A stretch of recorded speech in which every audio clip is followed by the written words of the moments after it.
असा असणार त्या ठिकाणी हनुमंतरायाने विचार केलेला आहे की याला खरं सांगून असणार काही पटत नाही. मग निश्चितच असणारे याने आता सांगितलं, आपण त्याला असणारे शेपटात मरण सांगितले, परंतु येव आता असणारा सगळा मला मारण्यासाठी आटोकाट प्रयत्न करेल. आणि ज्यावेळेस हा प्रयत्न रद्द होईल आणि हे सगळं असणारं वस्त्र त्या ठिकाणी घेतल्यानंतर आपल्या शेपटाला गुंडाळल्यानंतर सगळे असणारे लंकेची वाताहत करू अशा प्रकारचा विचार असणारा हनुमंतराय करतात. उच्च कुंडळावया मिसी राजद्वारी चौपासी लंका नागरी करीन दिवसी राक्षसासी गर्जनी. आणि अशा प्रकारे सर्व असणाऱ्या शेपटाला गुंडाळल्यानंतर ह्यांनी असणारे इतक्या प्रेमपूर्वक सर्व कपडे तेल असणार गोळा करू लागले. ते सगळं असणार माझ्या शेपटाला गुंडाळल्यानंतर या लंकेमध्ये असणार यांचा तर अशा प्रकारचा चुराडा करेनच, परंतु या लंकेच्या असणाऱ्या वेशीवर उभं राहून जी काही असणारा राक्षस या लंकेमध्ये आहेत त्या सगळ्यांना मारण्याचा आणि सगळ्यांना दंडित करण्याचं कार्य मी करेन अशा प्रकारे हनुमंतराय बोलतात. उच्च कुंडळावया थोडा साठवावे तडतडा तेलासाठी लाव झगडा तेलिया रगडा करू. आणि आता हनुमंतरायाने विचार केला की निश्चितच असणार आपल्या शेपूट गुंडाळण्यासाठी या लंकेमध्ये जेवढे असणारे वस्त्र आहेत, तेल आहे, ते कमी पडणार आहे. आणि त्याच्यामुळे तेलासाठी तुपासाठी असणारे एकमेकांमध्ये भांडण लावू आणि एकमेकांमध्ये भांडण लागल्यानंतर त्या ठिकाणी कलह निर्माण होईल अशा प्रकारचा विचार असणारा हनुमंतराय करतात. आवडी हनुमंताची पोटी नागोया पुच्छासाठी आज्ञा उलंघे त्रिकोटी राक्षसासी आती बाजू. आणि आता ही जे असणारे हनुमंतराय आहेत त्या हनुमंतरायाला असणार अत्यंत आवड अशा प्रकारचे आहे. का? कारण जी काही असणाऱ्या राक्षसांनी आपली वृत्ती भयंकर करून त्या ठिकाणी या जगताला साधू संताला असणारा संन्यासी वृत्तीला ह्या देवादिकांना असणाऱ्या भगवंताला त्रास दिलेला आहे. आणि त्याच्यामुळेच असणारा त्याचा बदला घेण्यासाठी हनुमंतराय असणारे त्या ठिकाणी प्रयत्नरत झालेले आहेत. आणि अत्यंत प्रीतीपूर्वक आता आपल्या शेपूट त्यांच्या हातामध्ये दिलेला आहे. आईसे विचारोनी चित्ती तुझे दिले रावणाते पुढे पुचाची मुक्ती लावली ख्याती ते ऐका.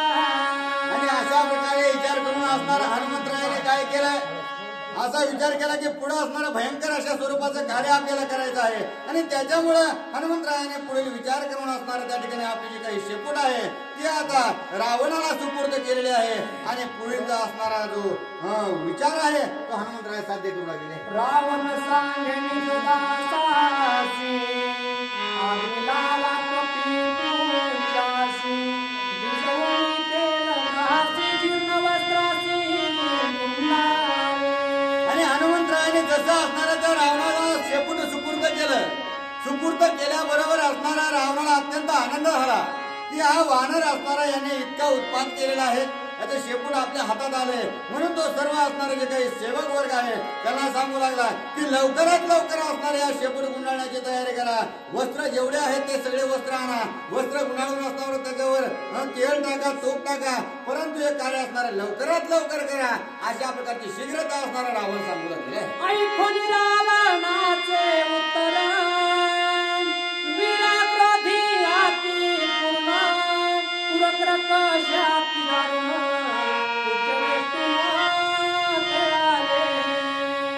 आणि असणार त्यावेळेस रावणाने आदेश दिल्याबरोबर असणारे जे काही प्रधान आहेत, सेनापती आहे, जे सेवक आहे, जे भाट असणारे गर्जन करणारे आहेत, सगळे असणारे, कारण त्या प्रधानांची लेकरं मारली गेली होती, सेनापतींचे असणारे आप्त मारले गेले होते. आणि त्याच्यामुळे कुणाचे भाऊ, कुणाचे असणारे सासरे अशा प्रकारचे असणारे वीर योद्धे अगणित मारल्यामुळं सगळ्यांना अत्यंत राग आलेला आहे. आणि त्या रागामुळे असणारा सर्वजण सज्ज होऊन त्या तेल तुपाला असणारा तयारीला लागलेले आहे. वस्त्र सरली जीर्ण निरे गुंडाळावी म्हणे रावण नवी सरली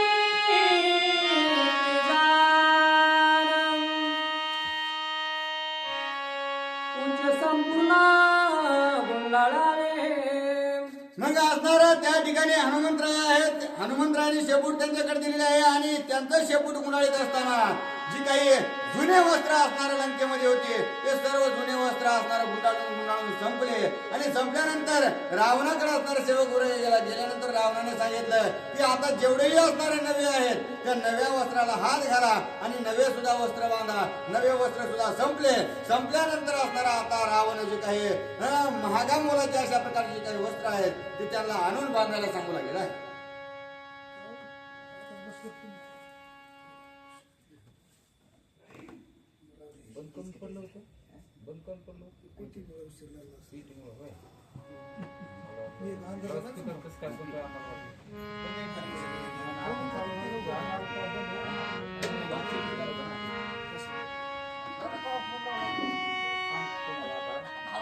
बसायचं का बसायचं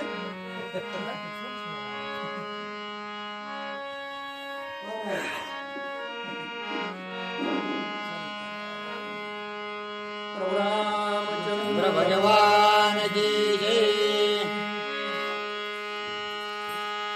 गोंधळी बारीक सगटे सने गुंडाळी दुवटे सफले गुंडाळी चोखटे परिवेष्टी कपिपुच्चा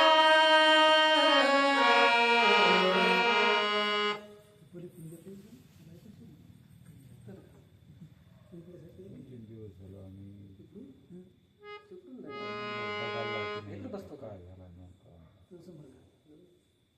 बरोबर इकडून बसो काय जमत असलं तर मला काय माहित नाही ते जमत असलं. जमाना आम्हाला जमते मला काय अडचण नाही. तुमचं क्रांती बाजू कानात ते आवाज कळा ना त्याच्यामुळे तर माझ्या कानात कानात समजेल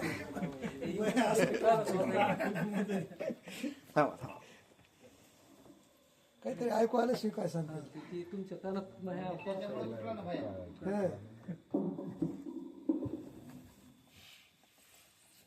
इकडे इकडे निघून जातं ते डायरेक्ट कानात अवस्था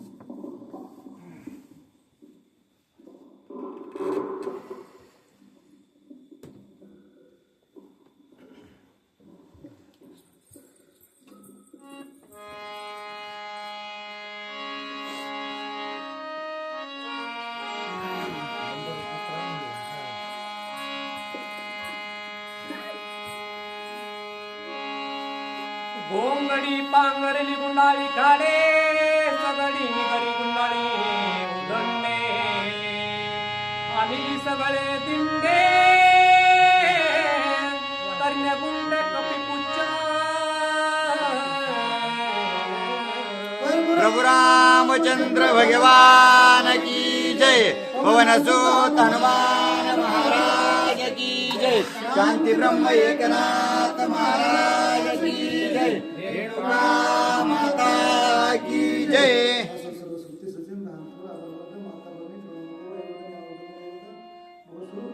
महाराजी वाचक सूची उच्चार देणारी मानवान मंडळी असो प्रसंग फार गोड आहे सुंदर कानातला असणारा फार विषय आहे आणि सगळ्यात असणारा हनुमंताची जी कथा आहे सुंदरकांडातली ती असणारा गोड ग्रास आहे रामायणातला आणि म्हणून पुन्हा पुन्हा दोनदा कथा घेतली ती असो त्यावेळेस असणारा शेपटाला जाळण्याची म्हणजे पिटण्याची सुरुवात आहे त्यावेळेस असणारा जुने वस्त्र सेवकांना सांगितलं संपले म्हणून रावणानं आदेश दिला काही नवे असतील का ठेवणीचे असतील का मोठमोठाले दिंड म्हणजे आता कसे येते दिंड तुम्ही ओरडीत पाहिलं दुकानामध्ये तसे दिंडाचे काय ठेवणीचे होते ते गोंगड्या असणारे अनेक असणारे जे काय परजरी वस्त्र आहेत का ती आणा आणि लवकर असणारा त्या हनुमंताचं शेपूट पेटवा असा आदेश असणारा मंदिरा साठेवरी पडली ओस तरी न पुरती पुच्चास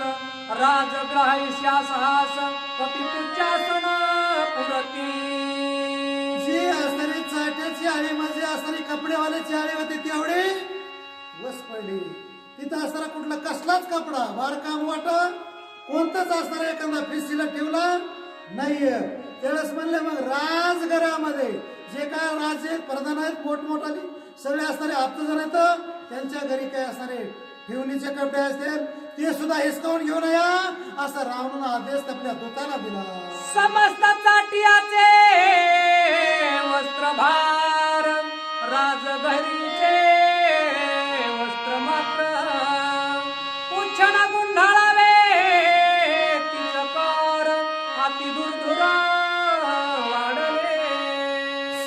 जेवढे व्यापारी वर्ग होता असणारे तेवढे व्यापाऱ्याच्या दुकानदाराच्या मात्र कपडे बांधायचे आणि बाकीचे सुद्धा असणारे काही कपडे राजघराचे सुद्धा आणले.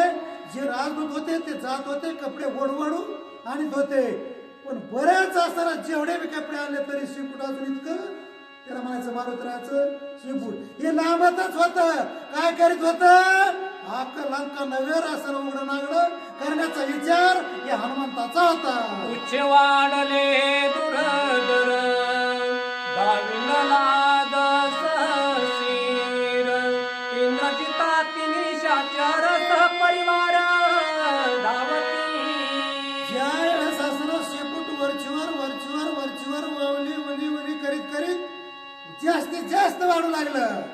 त्यावेळेस असताना युवराज रंकेचा मुलगा असताना रामाचा तो असताना घाबरला हादरला मनामध्ये विचार करू लागला हे वानेर काही आपल्याला आवडत नाहीये आणि काहीतरी ही दुषटपणा केल्याशिवाय नाहीये म्हणून इंद्रजित मनात विचार करू लागला. कफीचे मरण पुछे पासी निचे मानले आमासी उच्च गुंडाळावे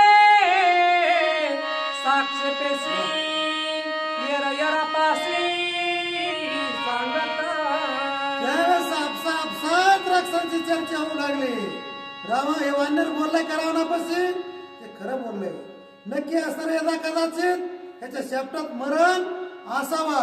हे शेपूट जी आरती पुन्हा जास्तीत जास्त वाढत आहे ती आरती हे शेपूट गुंडाळ्यावर हे मारणार आहे. पण शेपूट काय गुंडाळर नाहीये.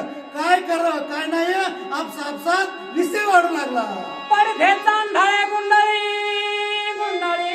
ती काढा पाडू बैठका गुंडाळी ती उडद धाडू चांधवे गुंडाळी ती सोडा सोडू पुच्छ माकडू नाटोपे. त्यावेळेस कारण राजघराचे कपडेही संपले. वरकड लोक होते त्यांचेही कपडे संपले. राक्षस होते असणारे त्यांचेही कपडे असणारे लंकेतले संपले. आणि त्यावेळेस असणारे जे आजूबाजूला कपडे लावले होते का असे पडदे ते पडदे संपले. पणगावर गादीवर टाकलेले होते का तेही कपडे संपले. लेकरावर असतं लेकराला पाळण्यामध्ये वरून असताना चांदणं पहिल्या शिवित होते माता मावल्या आणि ते चांदेही संपले. म्हणजे आता काय करावं या माकडानं येळ लावलं शेपूट वाढण्याशी रात नाही. हे काही वाढणार मरत नाही. पुच्छ गुंडाळी ती बहुत उरले असे ते गुंडाळावे आवश्यक सकळ लोक सांगती. सगळे लोक जाऊ राहिले जे कोणते कोण राक्षस बरेचसे शेपूट गुंडाळे म्हणले. ऊल शिलक राहिले वडा ज्याचा कपडा दिसाल त्याचा वडा आणा तेल आणा तूप आणा पण त्यावा उभा कुणी राहू नका असं असणार एकामेकाला. कारण शेपूट थोडं राहिले आणि थोडंच लांबीत होतं. हे काही जास्त वाढवीत नव्हतं. पण पुच्छ गुंडाळावया लवड सवडी सभेची घेतली लुगडी वानरे सभा केली उघडी कळावी कडी नागविली. शेपूट गुंडाळ्यासाठी महाराज राहायचं असणाऱ्या सभेमध्ये जे असणारे लोक होते त्यांच्या अंगावरले जेवढे ना तेवढे असणारे कपडे वळले. नागडी उघडी असणारी सभा करायला या हनुमंतानं असताना सुरुवात केली. कशामुळे सभा नागविली विरे आणि रावणाची वस्त्रे तरी पुच्छण पुरे ओळे वानरे लाविली. सभामध्ये जेवढे लोक होते तेवढे असणारा स्त्री असो ना पुरुष असो कुणी असो दिसल त्याचे कपडे रावणा सहित वळले. रावणाने कपडे वळून शेपटाला गुंडाळले. पण मात्र शेपूट काय असताना थोडे कवायला शिरक राहिल्याशिवाय राहत नाही. या माकडानं वानर चढ हनुमंतानं एवढे केले. आक लंका नगर एवढं केलं. काय करावं कुणाला सुचना. बुद्धिमत्ता वरिष्ठ याला म्हणतात शेपूट वाढते म्हणून. सेवक सांगे दसवक्र नगर माझी राही वस्त्र फिरवून येणारे सत्वर उच्च वानर बांधावा. जे रावणाचे त्या सेवकाने राजा रावण म्हणून लागला, जिथं दिसल ज्याच्या अंगावर कपडा असल ते असताना हिसकावून घ्या, कोणी देत नसल वळवून बाहेर काढा, पण कपडा कोणाच्या अंगावर ठेवू नका. जर कपडा थोड्यासाठी जर वाढणारा शेपूट शिल्लक राहिलं का, तर हे अजून काय करेल, यानं माझे पोटचे पोरं बेजार केले, त्याच्यामुळे असणार आता हे मला सुद्धा बेजार करेल. मग कपडा कोणाच्या अंगावर ठेवू नका आणि वाढणार मारल्याशिवाय राहू नका, असं राहून पुन्हा पुन्हा आदेश देऊ लागला. जावई आणिला दिवाळी सणा कोणाचा असे मेहुणा दूत करीती वस्त्रहरणा शंखपुराला ते करीती. जावई पैसे घालत आपली जावई असं असताना जावई असताना पुन्हा कुणाचा हे दोघाचा बोलत काय मी आणला हे असं असणारा जावई कुणाचा मेवना कुणाचा पाहुणा हे दिवाळीच्या सणाला आला होता. आणि म्हणून त्यावेळेस म्हणले काय काय असताना त्यांच्या सुद्धा अंगावर पाहुणं पळताना त्यांच्या सुद्धा अंगावर काही कपडा आज पाक ठेवू नका, कारण शेपूट गुंडाळायचंय म्हणून. न घरी नर नारी वाघती गुप्त वस्त्रे हरिती पळती हळती शंख करीती चौकडे.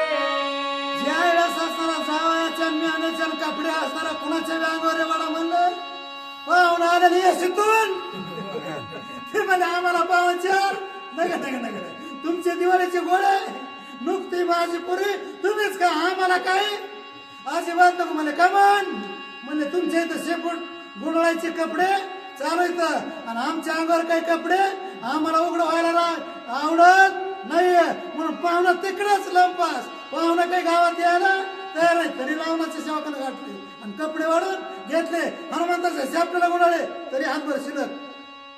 नवरी कुमारी गरोदरी सौभाग्यनी नगरी वाणे देती घरोघरी सांगारी शोभती.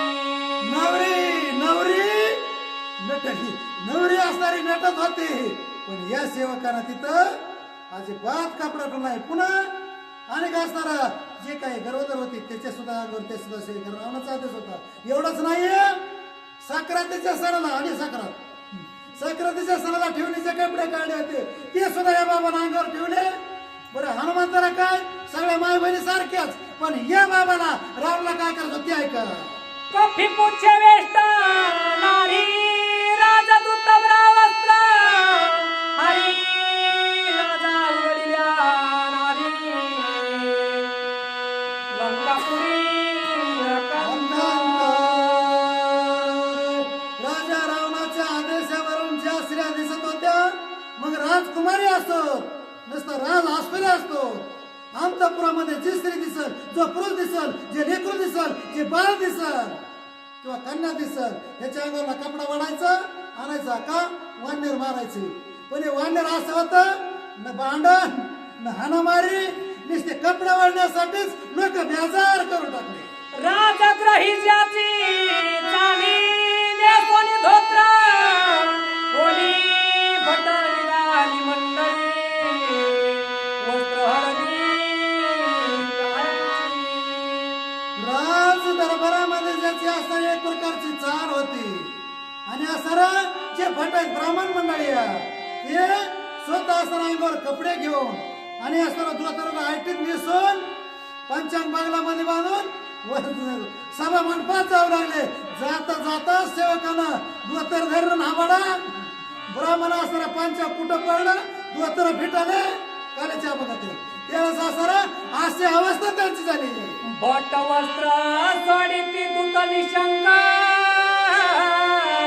झुंबती महाशंकनाद युक्ती शंक करीती उत्पत्ती. आता पस्तर असणारा लोक बऱ्याच लोकांचे कपडे वळले आणले शेपटाला बांधले, पण ज्यावेळेस ब्राह्मणाचे से असणारे त्या ठिकाणी कपडे वळले, धोत्र वळले, फाळण्यान गुणाला सुरुवात केली. काही उरलेले असणारे जे धोत्र 12 ब्राह्मण होते ते मात्र मोठ्यानं हरू लागले. बोंबलू लागले. निशंक असणार, कसल्या प्रकारचे मनात शंका ठेवून अजिबात नाहीये. राजा रावणाच्या नावानं शंखध्वनी करू लागले. कोष्ट मनगट जीवयुक्त स्वरवर्णा अक्षरयुक्त शंख करीती वेदयुक्त रावण जितकी त्यावेळेस असणार जे वेद जाणीत होते, पुराण जाणीत होते, सहशास्त्र जाणीत होते आणि राजा रावणाचा दर दिवस असणारा जयघोष करीत होते. ते असणारा सगळेजण असणारा मोठ्याने राजा रावणाच्या नावानं हंबरडा फोडू लागले आणि हंबरडा फोडल्यावर वरडा करू लागले. म्हणले राजा रावण मेला का जिवंत आहे? आपल्या लंकेत राजा आहे का नाही याच्यासाठी म्हणले आता करावं काय म्हणून राजा रावणाच्या नावानं टाव फोडला. अनुनासिक नासिक स्वयुक्त वेद पाटक वेद उत्पत्ती निशंक दसमुख अनुनासिक सनुनासिक म्हणजे ज्याला नाक आहे ते बी, ज्याला नाक नाही खऱ्या अर्थानं अनुनासिक. आणि मग एक प्रकारचं म्हणजे ज्ञानानं असणारा वैराग्यानं जे प्राप्त झालं तर असे काही वेदना जाणून एक प्रकारच्या श्रुती पाठ करून असणारा राजा रावणाच्या सभा मंडपात अहिंसा करतात, प्रवचन करतात, कीर्तन करतात, राजा रावणाचा जयघोष गातात. त्यांचे सुद्धा कपडे ठेवले नाही, उघडे केले. दिवसा ढवल्या नगरात राजद्वार वाट राजा सताजीत पडित्या करिना. दिवसा ढवळ्या म्हणजे भर दुपारा 12 वाजता जसे असणारे वाट पाडे चोऱ्या करतात तसे असणारे हे दूध जिथं जातात तिथं असणारे कपडे ज्या त्या व्यक्तीच्या वडीत होते आणि शेपटाला आणून उडाळीत होते आणि तिथून कपडे आणले ते माग शंख असणारे जो तो व्यक्ती करीत होता. आणि नगरामधून म्हणजे लंका नगरातून तिथून असणारा एकच आवाज येत होता. कशाचा? फक्त एवढा.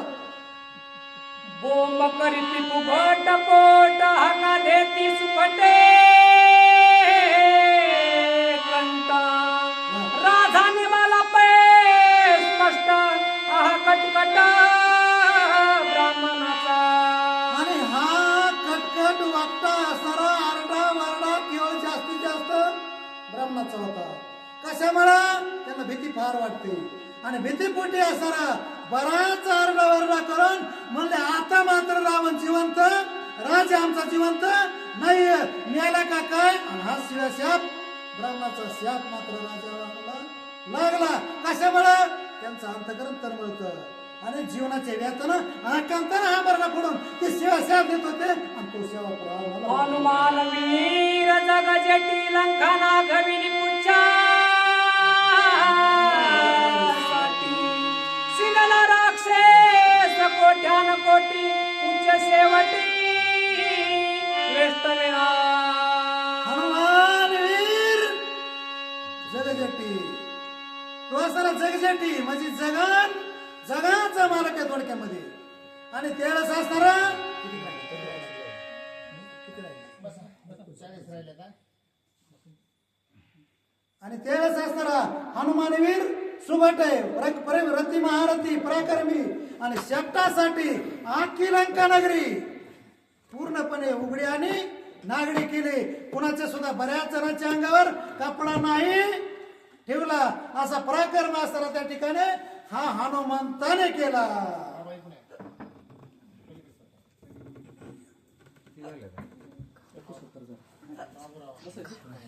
बरोबर आहे ना? 79 झाल्यात ना. बाबूराव तुम्हाला नाही वाजायचं का? चंद्र भगवान की जय. अल्प उरले आहे आग्रा ऐसे सांगे दशा शिरा यांची वेष्टनिया पितांबर मारू वानर पुच्छत आहे. चंद्र भगवान की जय. त्यावेळेस असणारा स्वतः रावण असताना रामाला सांगितलं की थोडं शेपूट उरलंय, पण असणारा पितांबर कुणाचा? रावणाच्या अंगावर असणारा जो पितांबर आहे का तो सुद्धा घ्या आणि असणारा तो सुद्धा झाका, पण शेपूट उघडं ठेवू नका असा असताना राजा रावण. कारण शेपूट उघडं राहिलं की हे काही रिकामं सोडित नाही, हे भीतीपोटी असणारा रावण झाकण्याचं म्हणत होता, पण असणारा खरं काही. पितांबरे श्वेतांबरे पद्मकुळे मनोहरे गुंडिताही शोभांबरे उच्चनावरे कपीचे. पितांबर म्हणजे ठेवणीचे जे कपडे होते, श्वेतांबर वेगळे वेगळे दैदिप्यमान अति सुंदर. आणि असणारा कवा तरी सणासुदीला ताटावर घ्यायचे, अंगावर घ्यायचे. आणि फार असणारा 400 वर्षाच्या काळामध्ये महिला मंडळीच्या अंगावर असणारे जरी असणारे काही साड्या कपडे असले तरी त्याच्यावर असणारा एक कपडा असायचा म्हणजे असणारा. आणि त्याला कोणी घोषत म्हणा काय म्हणा, पण अशा प्रकार होता. असे सुद्धा कपडे शिल्लक ठेवले नाही, सगळे सेपटला उन्हाळे. इंद्रजित दाखे जीवांत पूज्य नाटपे हनुमंत आगरी लाविलिया थेट करील अनाथ लंकेशी. इंद्रजित मनामध्ये असणारा एक प्रकारचा धाकधूक करू लागला, विचार करू लागला. यदा कदाचित हे शेपूट जर नाही आवरलं, हे जर शेपूट नाही झाकलं तर असणारा हा हनुमंत काहीतरी आगळं वेगळं अघटित करील. याच्यामुळं आपण काय करावं काय ना असं विचार म्हणतं इंद्रजित करू लागला. तव बोलिला विधून माळी वानर का आकवळाया ती बळी उघडी करा जनका बाळी उच्च तात्काळी आकळेला. त्यावेळेस असणारा कारण अख्ख्या लंकेमध्ये कपडे कुणाच्या अंगावर ठेवले नाहीत. आणि त्यावेळेस असणारा इथून माली नावाचा जिजामाळी होता का त्याचीच असणारी बावकी होती ती.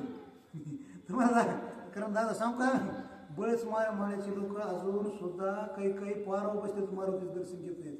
मग का म्हणून हे विचारलं मी असं ना म्हणून शेजारीत माय म्हणून विचारलं. त्यावेळेस विचारलं ते म्हणले का म्हणून घेत नाहीत. म्हणले हनुमंतानं आमच्यावर असा अन्याय केला. म्हणलं काय केला? म्हणले आमचं जमूमाळी पहिल्यांदा हनुमंतानं मारला. अरे ते रामायण होतं, सतयुग होतं, आता कुठे कलियुग आहे.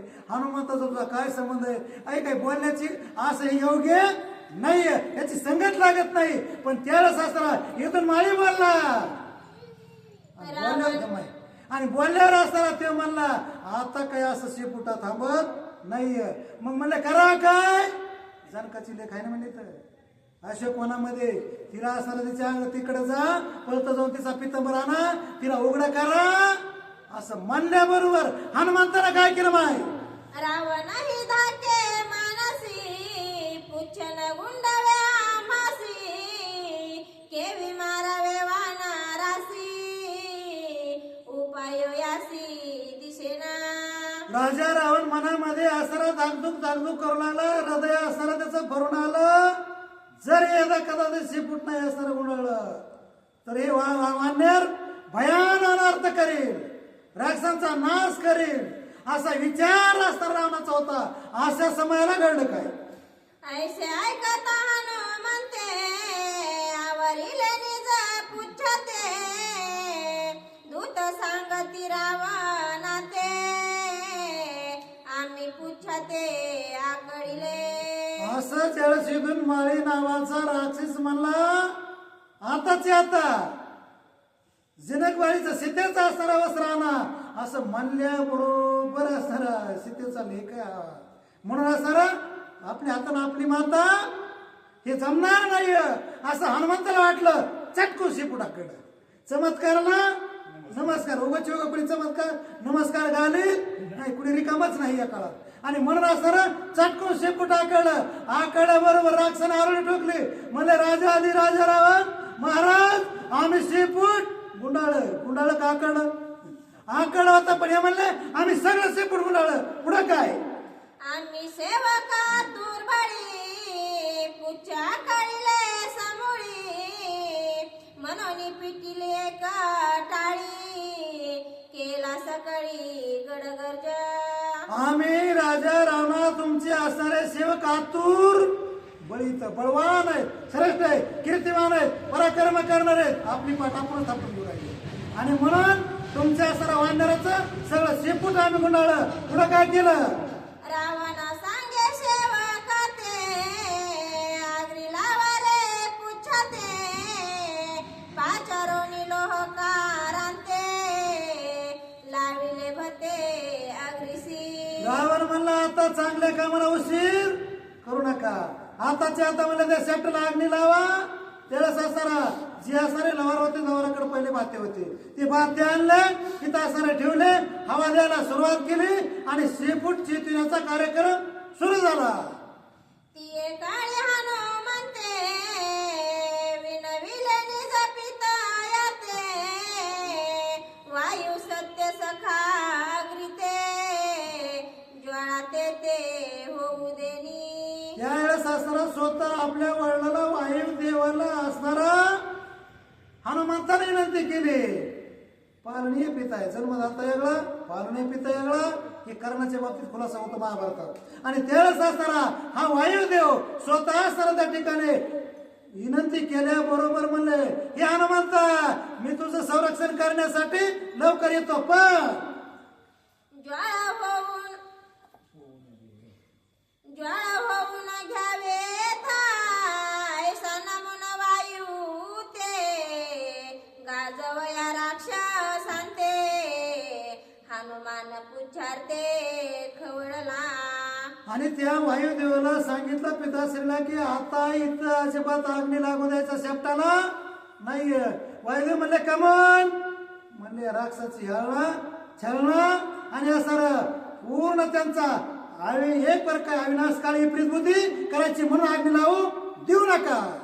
भाते पुंकिता चौपासी आगरी लागे ना पुच्छासी राक्षस होती कासाविसी आगरी पुच्छासी स्पर्शेना. भाते असताना एवढे फुकू लागले, एवढी हवा असताना त्या शेपटाला देऊ लागले. किती बी फुकला तरी अग्नी अजिबात लागना. कारण तिकून वार जो अग्नी लागत होता तो हिजून टाकीत होता, त्याच्यामुळे शेपटाला अग्नी लागनाच झाला. रावण म्हणे हनुमंतासी आगरी कान लागे पुच्छासी हनुमंत म्हणे रावणासी तू तव आहेसी बहुमूर्ख. रावणानं राजा रावण स्वतः समोर हनुमंताच्या आला. म्हणला हनुमंत अग्नी का लागला तुझ्या शेपटाला? हनुमंत म्हणले तू तर मला असा दिसतोस महामूर्खातला एक असताना महामूर्ख दिसतो, ते मला कशावर? वेद विभाग केला युक्पती तोही न सारे वेद व्याशोक्ती संत न कळे स्थिती तू तव मूर्ती गर्जनी. यावेळेस असरा तो वेदाच्याही विभाग केले, संहिता केल्या, खंडन केले. कारण एक अगोदर येत असं मोठाचे मोठा एक खड्डे होता, पण त्याच्या असणाऱ्या संहिता तो बनवल्या.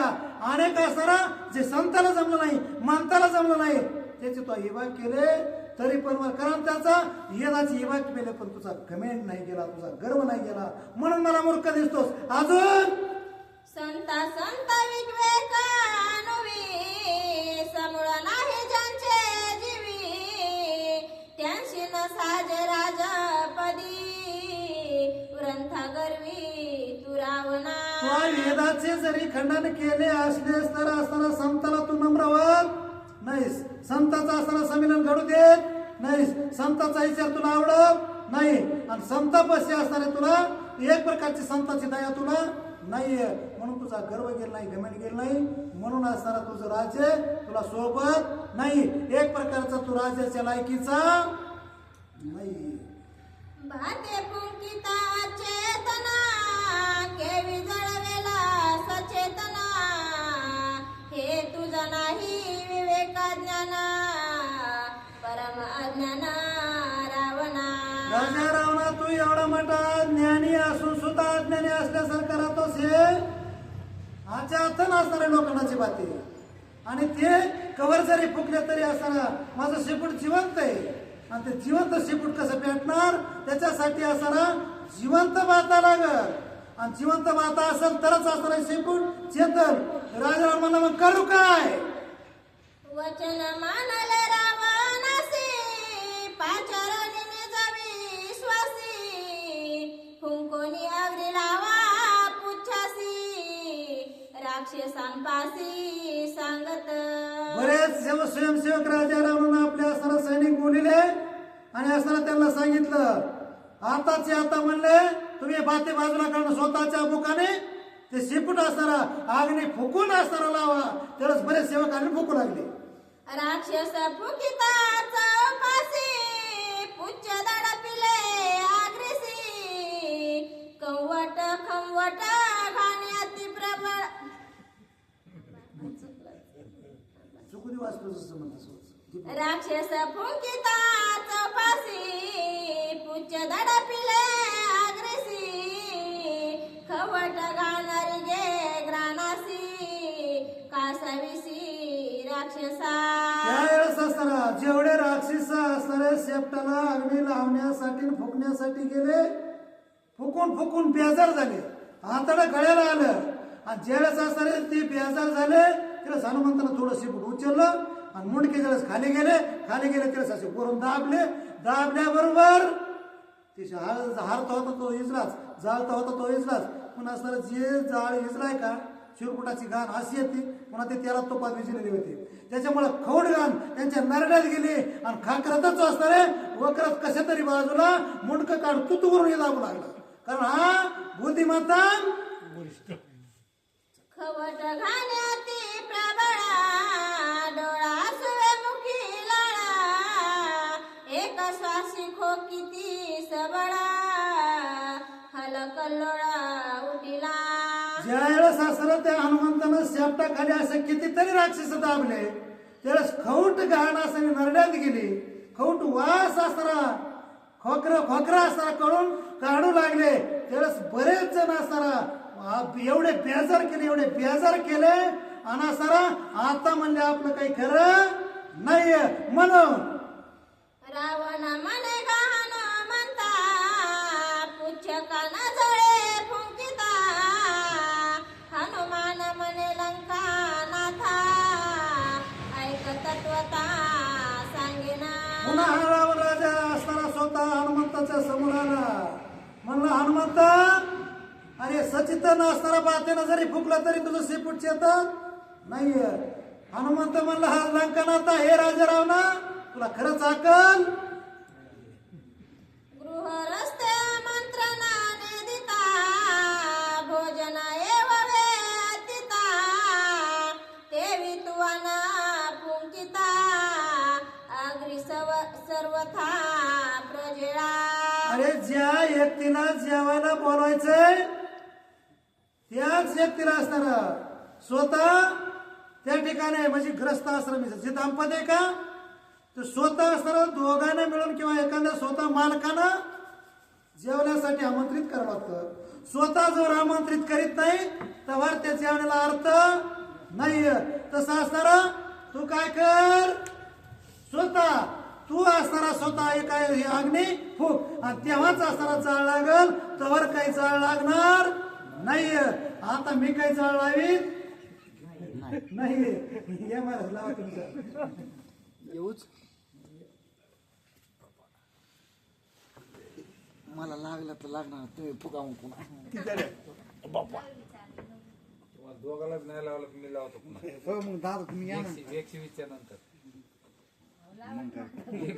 आता 120च्या नंतर 10 राहिलं ना. तुम्ही फुगल्या पेट रामचंद्र भगवान की जय, हनुमान महाराज की जय, शांति ब्रह्म एकनाथ महाराज की जय, रेणुका माता की जय. श्री गणेशाय नमः, श्री रामचंद्राय नमः. ग्रस्ते न करिता ब्रह्मार्पण, अपयशन न घेती ब्राह्मण, अग्नी न फुंकिता रावण, हुताशे न प्रज्वलना. प्रभू रामचंद्र भगवान की जय. त्या ठिकाणी हनुमंतराय रावणाला सांगू लागलेले की जशा प्रकारे असणार गृहस्थाने जेवायला असणाऱ्या ब्राह्मणांना आमंत्रित केलं आणि आमंत्रित करून असणारं त्यांचं वाढून हे सगळं झाल्यानंतर ते असणारा ब्रह्मार्पणा केल्याशिवाय असणार ब्राह्मण जशा प्रकारे भोजन घेत नाहीत तशा प्रकारे असणारं हे रावणा हा आग्नेय असणार तुला सहकार्य करण्यासाठी येऊ लागलेला आहे. आणि त्याला येत असताना तू स्वतःहून जर त्याला असणार त्या ठिकाणी सन्मान युक्त जर बोलवलंस तो येईल, नाहीतर असणारा तो ठिकाणी तू जर असणार या ठिकाणी नाही त्याला बोलवलं तर तो कशा प्रकारे येईल असं असणार हनुमंतराया त्या रावणाला सलबुद्धी सांगू लागले. एक मुखे हे पुंकिती तुहा मुखे दहा मुखे तुझा हेती तुहा फुंकली लंकापती पुच्छ प्रदत्ती हुताशने. आणि हे रावणा ही असणारी जी राक्षस आहेत ते अत्यंत तुझ्या बळापेक्षा असणारे कमी आहेत. एक तर असणारे यांना एक तोंड आहेत आणि तुला एखाद्या असणारे 10 तोंड आहेत. मग त्याच्यामुळे यांनी कितीही फुकल्यापेक्षा असणार तू जर एकदा जर फुंकर मारलीस तर निश्चित असणार अग्नी प्रज्वलित होईल. हनुमंताच्या नियुक्ती सत्य मानी लंकापती उच्चाग्नी फुंकवया प्रती केली आहे ती ते ऐका. आणि अशा प्रकारे असणार कारण मला एक चिंता पडते कधी कधी की राजा रावण वेदाचं विभाजन करणारा होता, इतका जर सदयुक्त अशा प्रकारचा होता तर त्याला असणारा हनुमंतराय आपल्याला खोटं सांगतात ते खरं सांगतात हे करून पटत नाही. फक्त त्याला एकाच गोष्टीमुळे पटत नाही की त्याला गडबड आहे हनुमंतरायाला मारायची. आणि गडबडीत आहे का माणसाला तुम्ही काही बी सांगा ते निश्चित पडल्याशिवाय राहत नाही. त्याला वाटतंय भ्रमिष्ठ माणसाला काहीच कळत नाही केवळ गडबडीत असतोय. जो भ्रमिष्ठ आहे का तो भ्रमिष्ठ झालाय रावण. ते एक तर भ्रमिष्ठ झालाय, वासनायुक्त आहे, आणि पुन्हा असणारा राग आहे, भय आहे, आणि या सगळ्या गोष्टी एकत्रित त्याच्यापाशी आल्यात आणि त्याला सगळ्या गोष्टीची गडबड झाली. आणि त्याच्यामुळं हनुमंतरायाने कोणतीही गोष्ट जरी सांगितली तरी तो काय म्हणतोय, ठीक आहे, हा तू म्हणतोस ना तेच उपयुक्त, तू म्हणतोस तेच उपयुक्त. मग तशा प्रकारे हे हनुमंतरायाने जे त्याला सांगितलं ते त्याला असणार पटलं आणि पटल्यामुळं आता तो कशा प्रकारची कृती करतो ते ऐका. करुणिया शुद्ध चमन प्रथम देऊनिया घृता वंदन कुंकावया दशामन दशवदन बैसला. आणि असं असणार त्या ठिकाणी पंगत संपल्यानंतर जसं हातात पाणी घेऊन असणारा ब्रह्मार्पण करतो. आणि काही काही पंगतीला अशी प्रथा आहे की अग्नीमध्ये असणारं तूप टाकलं जातं आणि त्याचा असणार धूर झाल्यानंतर पुन्हा असणार त्या सगळ्या पंगतीला असणारं जेवायला परवानगी असते. आणि तशा प्रकारे असणारं अग्नीला असणारं तूप प्रदान करून जो राजा रावण आहे तो आता फुंकर मारण्यासाठी तयार झाला. रावणाचे पोटी कपट कपी जाळावया पुच्चा सगट येणे आवेशे दशकंठ फुंक हव्याट बैसला. आणि अशा प्रकारे आता असणारा त्याला 10 जी मुख आहेत. त्याला असणार हे पटलेलं आहे की हनुमंतरायाने सांगितलंय मी जर फुकल्यानंतर निश्चित अग्नी प्रज्वलित होईल म्हणून असणारा सज्ज होऊन तो शेपटापाशी बसलेला आहे. रावणाचे निज चित्ती माझे मुखे पुच्छ प्रत्यप्ती सांग जाळावया मारुती जगी मस्तकी स्फुरेल. आणि अशा प्रकारे असणार हनुमंतरायाने मला सांगितलेलं आहे की माझ्यामुळे त्या शेपटाला आगली लागणार आहे. आणि म्हणून असणार निश्चितच अत्यंत असणार त्या ठिकाणी तयार होऊन जो आहे तो रावण मारुती रायाचा असणारा शेपटापाशी बसलेला आहे. नाही बाबा पलीकडे कुंकडे बसा एक नाही येत नाही इकडे बस. नाही कोण करत नाही. 5 वय नाही राहिल्या कुठे जास्त घ्यायचं? वाचायचे होत मला 5 वय उद्या. रावण तोंड पडते करी हनुमान पुच्छ उचली पडला अपमान राजश्री केला बाहेरी खांड मिशा.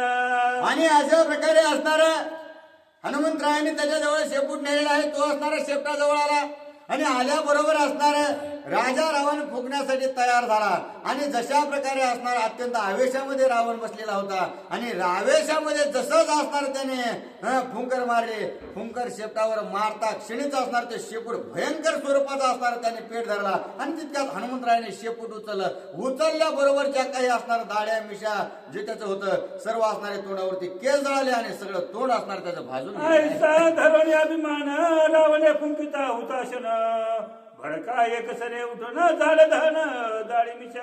आणि अशा प्रकारे असणार त्या ठिकाणी लवकरात लवकर शेपट पेटो आणि हा असणार वानर मरो या इच्छेने असणारा राजा रावणाने फुंकर मारल्याबरोबर आणि हनुमंतरायाने शेपूट उचलल्याबरोबर अत्यंत असणारे दयनीय अवस्था सगळं तोंड असणार त्या ठिकाणी राजाचं जळून गेलेलं आहे. प्रथम प्रारंभी अपमान दाढी मिशाचे झाले दहन सिंहासनी काळे वदन लज्जायमान रावण. आणि असं असणारा प्रथमतः सर्व असणाऱ्या ज्या काही दाढी आहे मिशा आहे त्या सर्व असणाऱ्या जळून गेल्या आणि पुन्हा असणारं सगळं तोंड जळाल्यामुळं सगळं त्याचं जे तोंड आहे ते अत्यंत काळा अशा प्रकारचं दिसू लागलेलं आहे आणि सिंहासनावर बसून अशा प्रकारचे असणारी फजिती रावणाच्या हनुमंतरायाने केलेली आहे. कीर्तीची झाली अपकीर्ती दुसरी लज्जा रावणाप्रती पुढे काय करील मारुती चिंतावती रावण. आणि अशा प्रकारे असणार जो रावण होता त्या रावणाला असणार त्याने सगळ्या जगतामध्ये असणारे कीर्ती केली होती. सगळ्या गोष्टी असणार त्याच्यापाशी उपयुक्त होत्या. परंतु या असणाऱ्या वानराने माझ्या अत्यंत भयंकर अशा प्रकारची स्थिती करून ठेवलेली आहे. या त्रिभुवनामध्ये मला कुणाला तोंड दाखवायला सुद्धा जागा ठेवली नाही अशा प्रकारची अपकीर्ती केली. म्हणून अत्यंत असणार लज्जायुक्त रावण त्या ठिकाणी काय करू लागलेला आहे. एका जनार्दना शरण हे प्रथम पुच्छ प्रकरण पुढे राक्षसा गांजवणे पूरदहन अवधारा. आणि नाथबाबा आपल्या गुरुवरांना शरण जाऊन सांगू लागलेले आहेत की हे जे असणार रावणाचं मुख त्या ठिकाणी जाळण्याचं कार्य हनुमंतरायाच्या शेपटाने केलेलं आहे आणि ते असणारे शेपटाची आता सुरुवात झालेली आहे आणि निश्चितच पुढे सर्व लंका दहन करण्याचं कार्य हनुमंतरायाचं शेपूट केल्याशिवाय राहणार नाही. स्वस्ती श्री भावार्थ रामाने सुंदरकांडे एका कार्तिका रावण रहस्य खांड मिशा दान नमो अस्तुत साध्याय गोड विठ्ठल श्री ज्ञानदेव तुका